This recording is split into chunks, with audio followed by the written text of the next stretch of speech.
اگر شما هم میخواین یه کاراکتری بسازید که اینجوری راه بره کاراکترتون، با من همراه باشید. فقط قبل از هر چیز ممنون میشم که این ویدیو رو لایک کنید و کانال رو سابسکرایب کنید. خب بسیار عالی، بریم با هم دیگه بچه. این آموزش امکان داره یکی دو جلسه طول بکشه، پس ممنون میشم که آموزش رو تا ته نگاه کنید، چیزی رو از دست ندید و مثل یه حرفه‌ای برخورد کنید. من برای شروع یک رفرنسی رو دارم که این رفرنس رو شما میتونید داخل گوگل با زدن کلمه واک سایکل، ران سایکل یا هر چیزی که دلتون میخواد جستجو کنید. میتونید حرکت دویدن رو بیارید براتون سایکلش رو بیاره مثل این، میتونید حرکت راه رفتن رو بیاره براتون یا هر چیزی. حتی اگر دوست نداشتید که اینجوری انجام بدید، خودتون میتونید برید جلوی دوربین و راه برین، راه رفتن خودتون رو شبیه سازی کنید، یعنی چند فریمش کنید و این فریم ها رو برای خودتون میاد شبیه سازی کنید که اونم آموزش میدیم. مثلا یک نفر که داره راه میره و ما میایم راه رفتن اونو دقیقاً مثل خودش شبیه سازی میکنیم روی کاراکتر. بریم ما هم دیگه داشته باشیم. کاراکترم رو میارم میذارم توی مرکز صفحه. سعی میکنم یک همچین جایی قرارش بدم، یک کم پایین تر. چرا؟ چون میخوام پاهاش رو یکم باز کنم و این وقتی پاهاش رو باز کنم خودش اتوماتیک میاد پایین. خب و نیازی نداره که دیگه انقدر خودم دستکاریش کنم، این میاد بالا. ببخشید. بریم برای استارت. این رو من یک مقدار میارم این ورتر، بذارید ببینم تا کجا. اوکی، اینجا به نظر. قسمت اولی که داریم اینه که کاراکتر من اینجا پاش میبینید یک خم اینجوری خورده و یک نونم رو به جلو رفته. پای عقبش رفته عقب، پای جلو اومده جلو. من باید این رو توی فریم یک خودم شبیه سازی کنم. خب پای عقب اینه، پای عقب اینه، پای عقبش رفته عقب، پای عقب رفته عقب، پای جلو اومده جلو. ببینید پای عقب کمی خم شده و رفته عقب. خب پای جلو نکنید یکم باید تازه بره بالا کاراکترم. ببینید یک مقدار اینجا ارتفاع داره. پای عقب کم اینجوریه، پای جلو هم بچه نوک پای جلو رو به جلوه. خب پای عقب هم نوکش رو به زمینه و این از حالت پاها. حالت سر رو میبینید یک مقدار کم و جزئی رو به جلوه. حالت بدن رو میبینید خب یک مقدار کم رو به جلوه. حالت دست رو میبینید.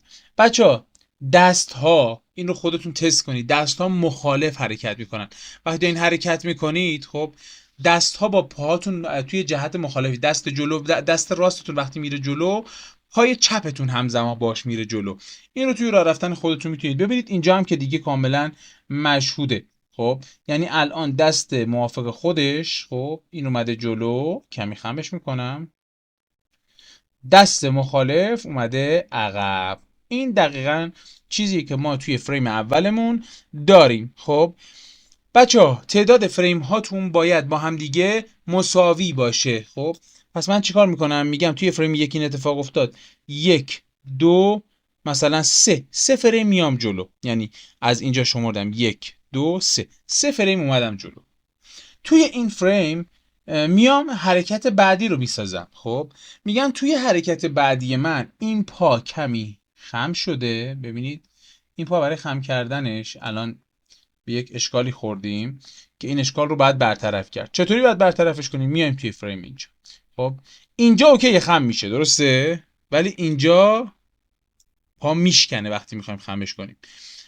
میتونم چیکار کنم؟ میتونم بیام اینجا خب بگم آقا توی این فریم صفر خب این کاراکتر من این پاش خب یک محدودیت حرکتی بذارم. خب بیام اینجا انگلش رو فعال کنم، اینجا بگم آقا تو فقط ببخشید رو جلو اینجا صفرش کنم. بذار ببینم الان درست میشه. خب نکن فقط رو به جلو خم شه دیگه. درست شد الان اینجا پای من ببینم رو به جلو خم میشه یا نه. محدودیت حرکتیش هنوز بهمون این اجازه رو نمیده.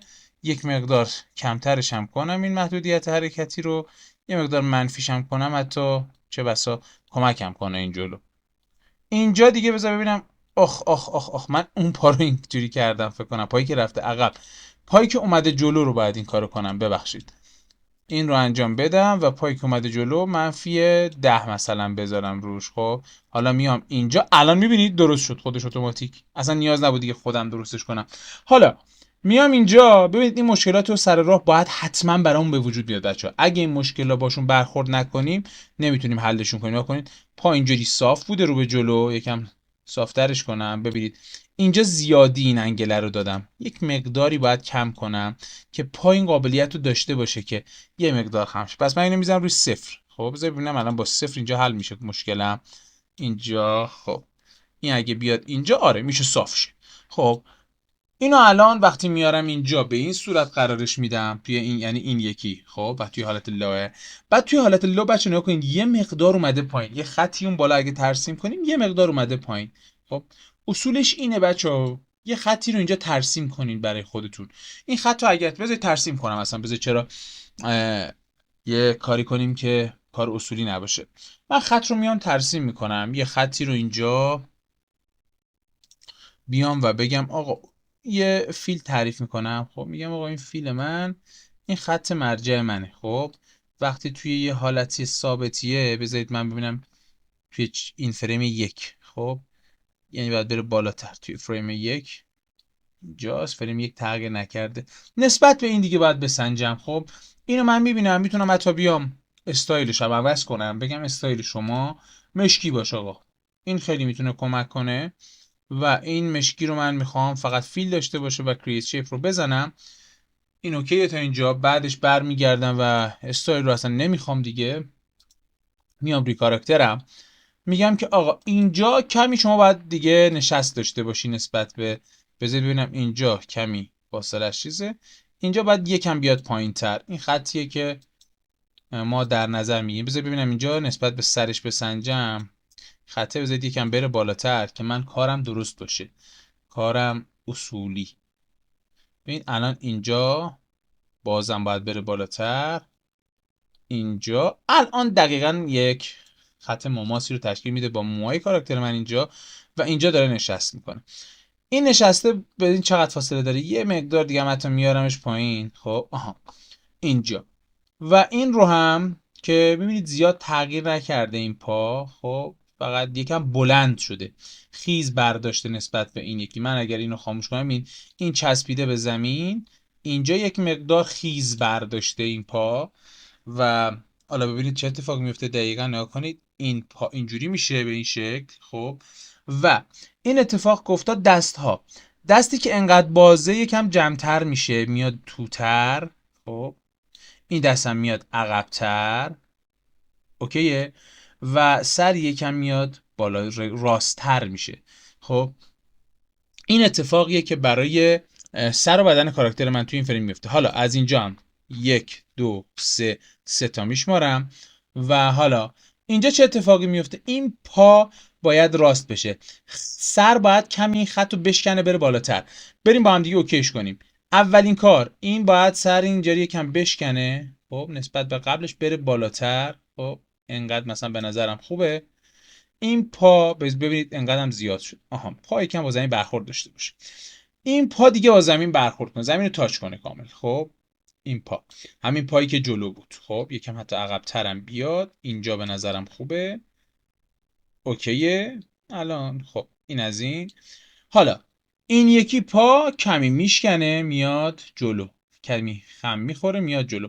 بچه این الان اوکیه. خب این الان اوکیه. این یکی پا هم بچه من برگردم اینجا تا دیر نشده، اینو منفیشو بردارم 0 کنم بچه، منفی اذیت میکنه اینجا. الان این پا هم یکم خم خورده، اوکی. حالا سر کاراکتر جاش درسته، زیاد نیازی دستکاریش کنم. من یکم حالا مع اطمینان این برترش میکنم. بعدش این دست کامل میاد اینجا، اون دست دیگه دیده نمیشه. خب یه مقدار بدن رو به جلو میاد، یه کمی زیاد نه، و الان اینجوریه دیگه عملا. نگاه کنید این میاد، نگاه کنید اینجوری میشه دقیقاً. این حرکت ماست. خب بعد که این اتفاق افتاد حالا میام چیکار میکنم؟